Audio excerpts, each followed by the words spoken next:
Bismillahirrahmanirrahim. Assalamu alaikum. Students, take out your general science book and open page number 13. Unit number 2, page number 13. In the previous lecture मैंने page number 11 और 12 explain किया था. इस unit में हम micro organisms के बारे में पढ़ रहे हैं. मैंने आप लोगों को बताया था कि micro organisms are of 4 types. Micro mean small, very tiny, which can only be seen with the help of the microscope. आपको नज़र नहीं आ सकती, सिर्फ आप लोग माइक्रोस्कोप से देख सकते हैं. मैंने आप लोगों को ये भी बताया था कि 4 टाइप्स है इसके. एक जो है ये there are 4 types of micro organism: bacteria, fungi, viruses and protozoa. Viruses हमने पढ़ा था कि वे वायरस क्या है. ये बैक्टीरिया से स्मॉल होते हैं और ये कहाँ पर पाए जाते हैं. ये तब ही ग्रो करते हैं जब ये लिविंग सेल के अंदर चले जाएं. ये मुख्तलिफ़ बीमारियां, डिजीज़ कॉज करते हैं. और वायरस जो है ये बोथ प्लांट्स एंड एनिमल्स के लिए हार्मफुल है. बोथ प्लांट्स एंड एनिमल्स में डिजीज़ कॉज करते हैं. ये कहाँ पर ज़्यादातर रैपिडली इनकी ग्रोथ होती है? वार्म एंड मॉइस्ट प्लेसेस में. हमने वायरस के बारे में पढ़ लिया. Today we are going to start the reading of the next type of microorganism, that is bacteria. So open page number 13. Open page 13. Bacteria. आज हम बैक्टीरिया के बारे में पढ़ेंगे. मैंने आप लोगों को प्रीवियस लेक्चर में बताया था that micro organisms are of 2 types. Micro organisms are of 2 types: unicellular organisms and multicellular organisms. Unicellular organism means that all living things are of 2 types. All living things are of 2 types. इसी तरह microorganism भी living organisms है, so they are also of 2 types: unicellular and multicellular. Unicellular mean that they are made up of just one cell. Made up of, इनकी body में सिर्फ एक cell होता है जिसकी डिवीजन होती है और उसकी डिवीजन से ही इनकी ग्रोथ होती है, इनकी रिप्रोडक्शन होती है. और कुछ में बहुत ज़्यादा बिलियंस ऑफ सेल्स होते हैं, जैसे कि हम इंसानों में, बाकी जो बड़े बड़े जानवर हैं उनमें. तो इसी तरह माइक्रो ऑर्गेनिजम्स भी यूनिसेलुलर है भी है और मल्टी सेलुलर भी होते हैं. लेकिन बैक्टीरिया जो है, bacteria are unicellular organisms. Bacteria सिर्फ ये यूनिसेलुलर है, मीन कि बैक्टीरिया जस्ट 1 सेल से बना होता है. इसकी बॉडी में सिर्फ और सिर्फ 1 सेल पाया जाता है और वो उस 1 सेल की डिवीजन ही से इनकी नस्ल बढ़ती रहती है, इनकी रिप्रोडक्शन होती है. ये बैक्टीरिया जो है ये मुख्तलिफ़ बीमारियाँ डिज़ीज़ कॉज करते हैं, जैसे कि टाइफाइड हो गया, नमूनिया, मेनगेट्स, और इसी तरह और भी डिफरेंट डिजीज़ कॉज करते हैं. लेकिन ये इसमें से कुछ बैक्टीरिया बहुत ज़्यादा हमारे लिए यूज़फुल होते हैं. किस तरह यूज़फुल होते हैं? क्योंकि हम जो योगर्ट खाते हैं, चीज़ खाते हैं, बटर खाते हैं, तो ये सिर्फ किस तरह हम इसको तैयार करते हैं, इनमें से बैक्टीरिया को यूज़ करके ही ये तैयार होते हैं. और कुछ बैक्टीरिया हमारे बॉडी में डाइजेशन में हेल्प करते हैं. इसलिए bacterias are useful for us. Harmful भी है और यूज़फुल भी है. हार्मफुल जो है वो डिफरेंट डिजीज़ कॉज करती है और यूज़फुल को हम यूज़ करते हैं मुख्तलिफ़ चीज़ें बनाने में और आल्सो डाइजेशन में भी हेल्प करती हैं. Bacteria are unicellular organisms. They grow and multiply rapidly. इनकी ग्रोथ बहुत ज़्यादा होती है और मल्टीप्लाई रैपिडली, बहुत तेज़ी से इनकी तादाद बढ़ती है, बहुत तेज़ी से इनकी नस्ल बढ़ती है. Bacterial cells exist in 3 basic shapes. और इनकी बैक्टीरिया के शेप की बेस पर इनको 3 टाइप्स में डिवाइड किया गया है.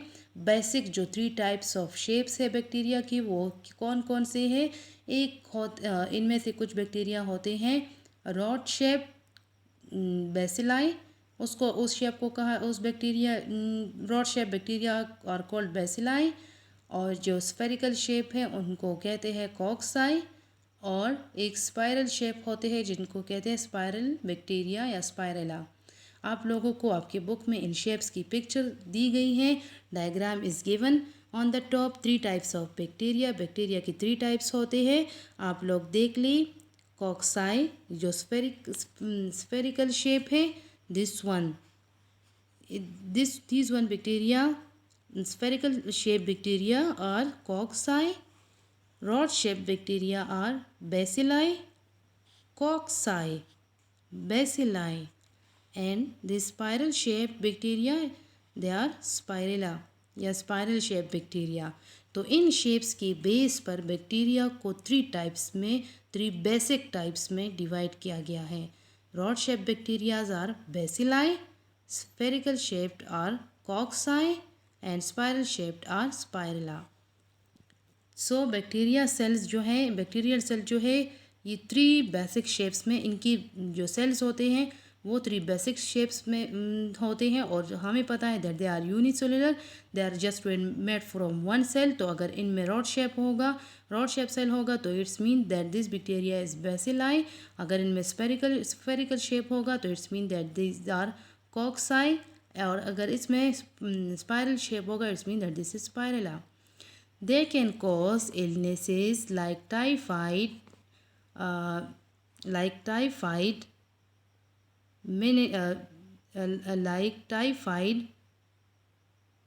meningitis and pneumonia।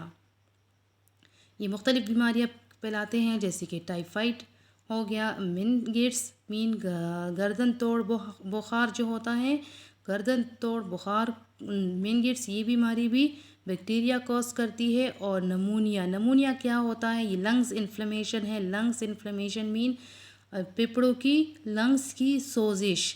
तो ये बैक्टीरियल या वायरल इन्फेक्शन होती हैं जिसकी वजह से लंग्स इन्फ्लेमेशन होता है। अगर lungs just one lung effect होता है तो हम कहते हैं कि सिंगल नमूनिया है, लेकिन अगर दोनों लंग्स इफ़ेक्ट होते हैं तो फिर डबल नमूनिया हो जाता है इंसान को। ये नमूनिया, टाइफाइड और मेनिंगिटिस जो है ये किसकी वजह से, मेनिंगिटिस किसकी वजह से कॉज होते हैं? कौन कॉज करता है इन डिजीज़ को? Bacteria. Not all bacteria are harmful. तमाम बैक्टीरिया जो है ये मैंने आप लोगों को बता दिया कि ये सारे के सारे हार्मफुल नहीं हैं, कुछ हमारे लिए यूज़फुल भी है। यूज़फुल क्या करते हैं हमारे लिए? Some of them are very useful for humans. उनमें से कुछ बहुत ज़्यादा इंसानों के लिए बहुत ज़्यादा यूज़फुल होते हैं, मुफीद होते हैं, फ़ायदेमंद होते हैं। And other animals and plants के लिए, दूसरे जानवरों के लिए और इंसानों के लिए कुछ बैक्टीरिया बहुत ज़्यादा फ़ायदेमंद होते हैं। Do you enjoy yogurt, cheese and butter? क्या आप लोग मतलब एंजॉय करते हैं? दही आपको पसंद है ना? Yogurt, cheese, paneer and butter, मक्खन, ये सब खाते हुए आप कितना एंजॉय करते हैं? खाने में बहुत अच्छे लगते हैं। These are all prepared using bacteria। ये सारे की सारे जब तैयार की जाती है तो इनकी तैयारी में बैक्टीरिया को इस्तेमाल किया जाता है, तब ये बनते हैं। जैसे ये देखिए, ये योगर्ट और चीज़, दही, पनीर, ये इनको किस तरह प्रिपेयर किया जाता है? ये इनको बैक्टीरिया जो है बैक्टीरिया यूज़ करके ही इनको प्रिपेयर किया जाता है। Some bacteria live in your body and help in the digestion of your food. कुछ बैक्टीरिया हमारे बॉडी में अंदर रहते हैं और वो फूड के डाइजेशन में, फूड के ब्रेकडाउन में, to break down the food into smaller particles, इसमें हेल्प करते हैं। क्लियर कि कुछ बैक्टीरिया जो है ये क्या करते हैं? हमारे डाइजेशन में हेल्प करते हैं। हम जो कुछ खाते हैं तो उनको डाइजेस्ट करना भी ज़रूरी होता है क्योंकि फूड पार्टिकल्स लार्जर होते हैं और इनको पहले स्मॉल में कन्वर्ट किया जाता है, सिंपलर एंड स्मॉल में, ताकि ये ब्लड एब्जॉर्ब कर सके, that they can be absorb by the blood. तो उनके लिए उस फूड को डाइजेस्ट किया जाता है। और कुछ बैक्टीरिया जो हमारे बॉडी के अंदर रहते हैं तो वो फूड की डाइजेशन में हेल्प करता है, मतलब खुराक हज़म करने में मदद करता है। अच्छा, तो आप लोगों ने पढ़ लिया कि आज हमने बैक्टीरिया के बारे में पढ़ा। That what is bacteria? Bacteria is a micro organism. It is a unicellular organism, mean it is made up of just one cell, and on the basis of its shape bacteria are divided into three main types: cocci, spherical shaped bacteria, cocci, rod shaped bacteria, bacilli, and spiral shaped bacteria, spirilla. SPIRAL, spiral. Spirilla SPIRILLA। अच्छा, फिर हमने पढ़ लिया कि कहाँ पे इनकी growth की बहुत ज़्यादा जल्दी जल्दी इनकी ग्रोथ होती है और ये डिफरेंट डिजीज़ कॉज करते हैं। कौन सी disease? Pneumonia, typhoid and meningitis. ये टाइफाइड भी एक बुखार है, मेनगेट्स भी गर्दन तोड़ बुखार है। और नमोनिया में क्या होता है? लंग्स की सोजिश स्टार्ट होती है, लंग्स इन्फ्लेमेशन स्टार्ट होती हैं और ये वायरल इन्फेक्शन होता है या बैक्टीरियल इन्फेक्शन होता है, लंग्स इन्फ्लेमेशन जिसकी वजह से कॉज होती है। और मैंने बता दिया अगर जस्ट वन लंग इफेक्ट होता है तो फिर सिंगल नमूनिया होता है, लेकिन अगर 2 लंग्स इफेक्ट होते हैं तो हम कहते हैं फला बंदे को डबल नमूनिया हो गया है। और फिर हमने पढ़ा some bacterias are useful for us and some are harmful. Harmful bacteria cause different disease like meningitis, typhoid and pneumonia, while useful bacteria are used in the process used to processed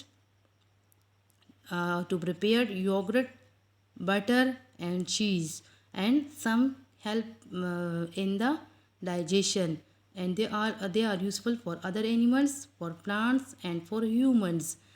Clear? Is there any question?